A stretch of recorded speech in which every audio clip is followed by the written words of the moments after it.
आदाब नाजरीन, आप देख रहे हैं जेके न्यूज नेस्ट और मैं हूं आपका मेजबान मोहम्मद लतीफ हकला। जम्मू कश्मीर के अंदर लगातार आतंकी गतिविधियां जो हैं वो देखी जा रही हैं। आए रोज सिक्योरिटी फोर्सेस पर जो हैं वो दहशतगर्दाना हमले हो रहे हैं।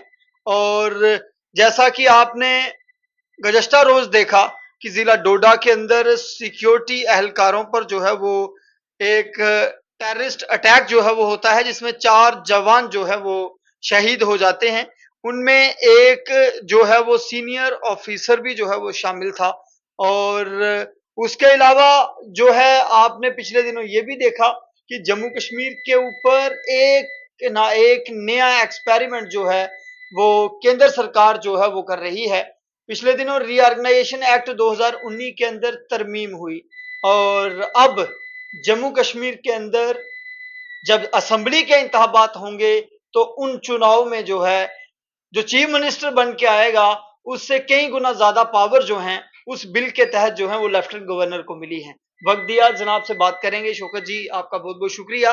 ये जो आए रोज मिलिटेंट अटैक जो है वो हो रहे हैं और आए रोज सिक्योरिटी फोर्सेस के जवानों को जो है निशाना बनाया जा रहा है, कैसे देखते हैं?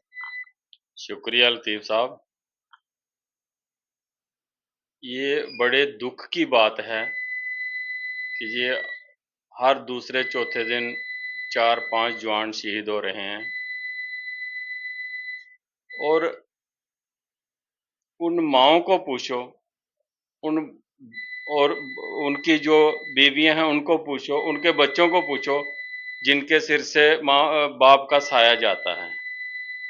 लोग कहने को तो बड़ा आसान बात है, मगर अगर आदमी सोचे तो ये बहुत बड़ी दुख की बात है।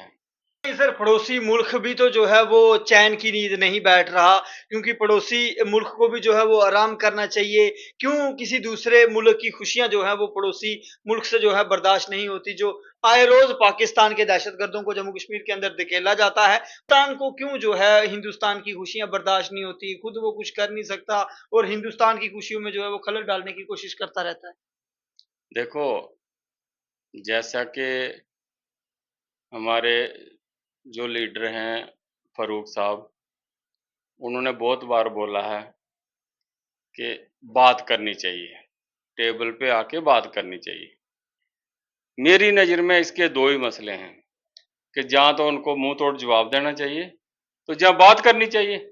और क्या है, लाखों के हिसाब से इधर मर गए हैं, बच्चे मर गए हैं, नौजवान मर गए हैं, तो हमारे फोर्सेस के जवान बहुत ज़्यादा कब से चल रहा है, 30-32-35 साल हो गए हैं। तो इसका कोई हल निकालना चाहिए ना। कब तक मरते रहेंगे?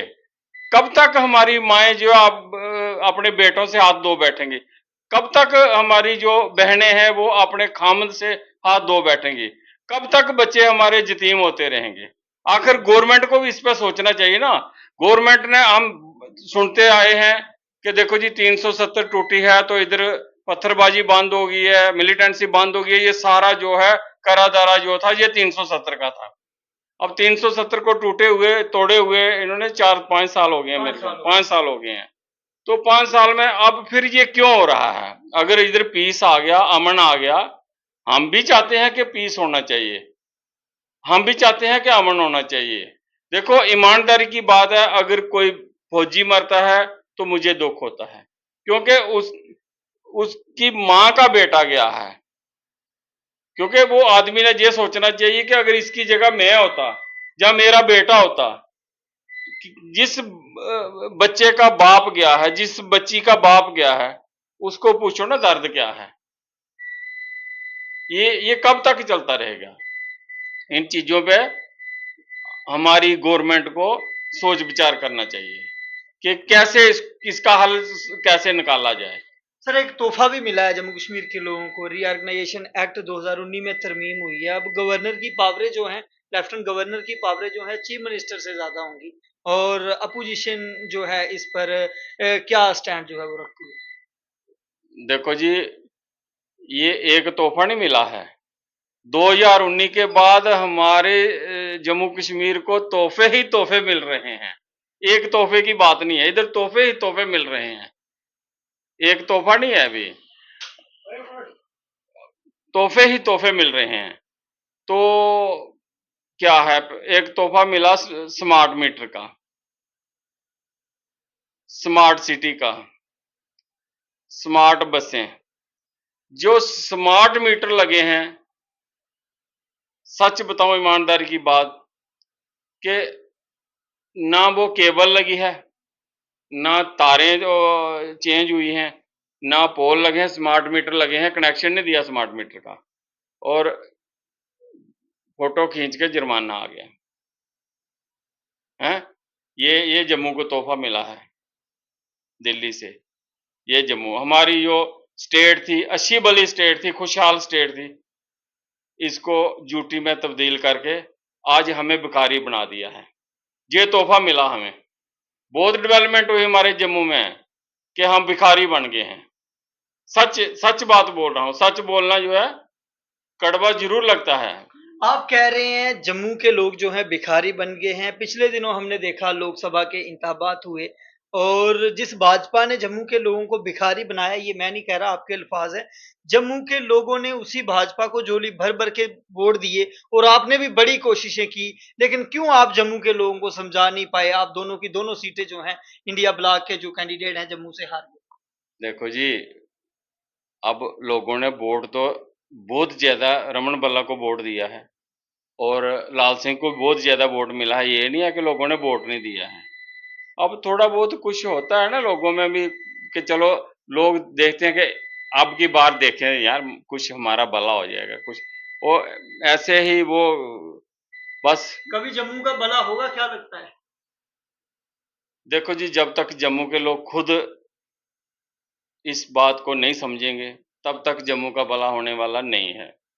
सर, हमने सुना है कि 21 तारीख को गुड़ा सलाथिया इलाके के अंदर जो है नेशनल कॉन्फ्रेंस के नायब सदर उमर अब्दुल्ला साहब आ रहे हैं और आप लीडर हजरात की सदारत में वो प्रोग्राम जो है होने जा रहा है। उमर अब्दुल्ला का गुड़ा सलाथिया के अंदर आना और इसके पीछे कोई खास वजह जो है क्या है? क्या हम ये मान के चलें कि नेशनल कॉन्फ्रेंस ने असेंबली चुनाव को लेकर जो है वो तैयारियां शुरू कर दी हैं और नेशनल कॉन्फ्रेंस को लगता है कि जैसे सुप्रीम कोर्ट की गाइडलाइन है उसके मुताबिक चुनाव हो जाएंगे? देखो, जो गुड़ा सलाथिया में प्रोग्राम है, ये गुड़ा सलाथिया जो है ये पड़ता है सांबा कॉन्स्टिट्यूंसी में और बीजेपुर को टच करता है ये। तो ये दोनों कॉन्स्टिट्यूंसी का सेंटर में ये प्रोग्राम रखा है और हम लोगों को अपील करते हैं कि उस प्रोग्राम में आएं और अच्छी तरह और उमर अब्दुल्ला को सुने। और हम उम्मीद करते हैं कि आने वाले जो असेंबली इंतखाबात होंगे उसमें उमर अब्दुल्ला जो है वो सीएम होंगे, इंशाल्लाह इंशाल्लाह। तो ये है, और लोगों को ये भी मैं अपील करता हूँ कि इसमें बढ़ चढ़ के हिस्सा लें और जलसे की रौनकें बढ़ाएं। आपकी जानिब से किस तरीके की तैयारियां जो हैं इस प्रोग्राम को सफल बनाने के लिए, इस प्रोग्राम को कामयाब बनाने के लिए की जा रही है? बिल्कुल लोग आएंगे इंशाल्लाह, हम तैयारी कर रहे हैं। क्या तवक्का है, कितने लोग जो हैं इस प्रोग्राम में हो सकते हैं? ये बहुत लोग होंगे जी, इसमें कोई कॉन्टिंजेंट हम नहीं बता सकते हैं, मगर कामयाब जलसा होगा हमारा इंशाल्लाह, कोई ऐसी बात नहीं है। लोग उम्र एनसी को चाहते हैं क्योंकि एनसी ने पिछले भी पीछे हुकूमतें की हैं, एनसी ने, ऐसी बात नहीं है, मगर आज इनको याद आ रही है उन हुकूमतों की। अब जब स्मार्ट मीटर का 9-9 हज़ार रुपया 8-8 हज़ार रुपया बिल आ रहा है ना, तो अब याद आ रही है, ये चीज़ है। तो देखो, अब रह गया 3-4 दिन है, 21 तारीख को है। आप भी आ जाना, उधर देख लेना, फोटो खींच लेना, आप भी बाइट ले लेना। ठीक है जी, शुक्रिया। तो नाजरीन, ये थे हमारे साथ नेशनल कॉन्फ्रेंस के सीनियर लीडर शौकत चौधरी जी, जिन्होंने जो है अपनी बात जो है वो रखी है और इनके मुताबिक इन्हें बड़ा दुख है जो जम्मू कश्मीर के अंदर आए रोज टेररिस्ट अटैक जो हैं वो हो रहे हैं। लेके चले जाने के बाद सांबा के अंदर दोबारा नेशनल कॉन्फ्रेंस वजूद में आएगी क्या?